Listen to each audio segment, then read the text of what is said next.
Africa. Londres fait les yeux doux à l'Afrique.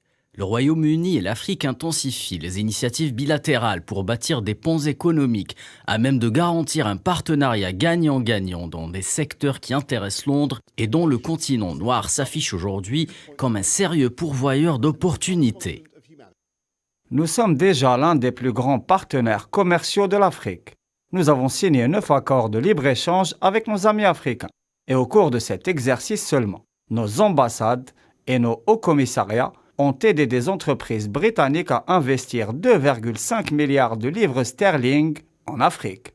Avec tous ses atouts et son marché de 2 milliards de consommateurs à l'horizon 2050, l'Afrique est désormais beaucoup plus qu'un simple outsider. Un message on ne peut plus clair, martelé lors du UK Investment Conference 2022, qui s'est tenu en fin de semaine en mode Virtual Freeside Talk.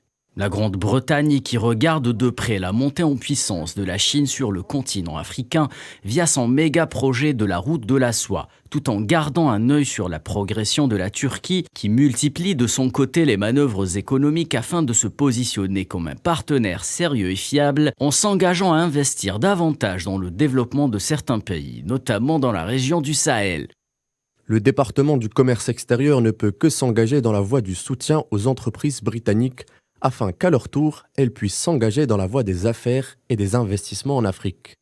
De son côté, l'Afrique qui semble avoir toutes les cartes en main pour s'affranchir des entreprises françaises ayant trusté les ressources de tout un continent et profiter des richesses du sol, sans contrepartie en matière de croissance ou de transfert technologique, entend tirer pleinement profit des conséquences économiques du Brexit sur l'Europe.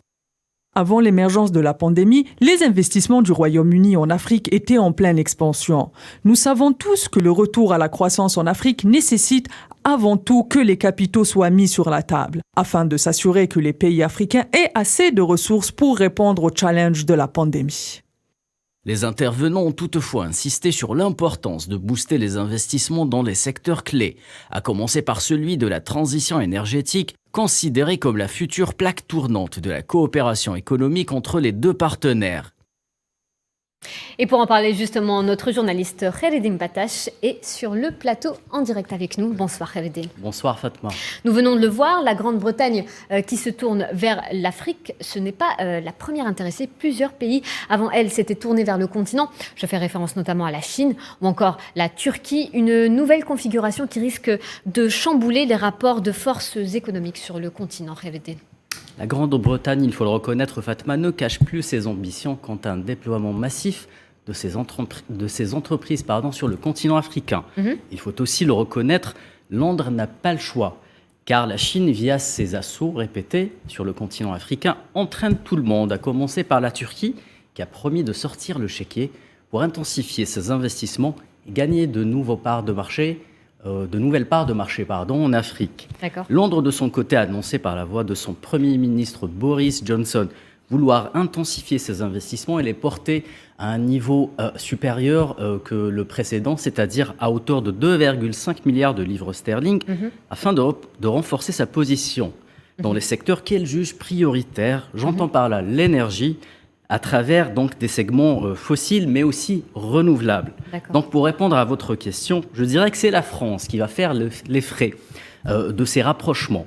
Elle qui fait désormais face à un rejet massif de sa politique économique en Afrique, basée essentiellement sur l'exploitation, voire la spoliation des ressources naturelles du sol et la prise en main de marchés lucratifs. Et l'Algérie, dans tout ça, comment pourrait-elle tirer son épingle du jeu ? Eh bien, je vous répondrai en me penchant sur l'agenda de l'envoyé spécial de Boris Johnson, chargé du commerce extérieur, Lord Risby en l'occurrence, qui a tenu une série de rencontres avec 3 ministres algériens, à savoir celui du commerce, du commerce et de la promotion des exportations, de l'énergie, mais surtout celui de la transition énergétique. D'accord. L'Algérie est un partenaire économique incontournable pour Londres, qui sait qu'il faudra mettre plus de cash sur la table et booster le niveau de ses investissements, à la fois le commerce extérieur, mais aussi le déploiement des entreprises britanniques en Algérie, et cela pour promouvoir et bénéficier de l'appui d'Alger et de ses infrastructures, mais également de son réseau, afin de pouvoir pénétrer le marché africain en toute sérénité. Merci Khaireddine Battache. Je le rappelle, vous êtes journaliste économique. Merci.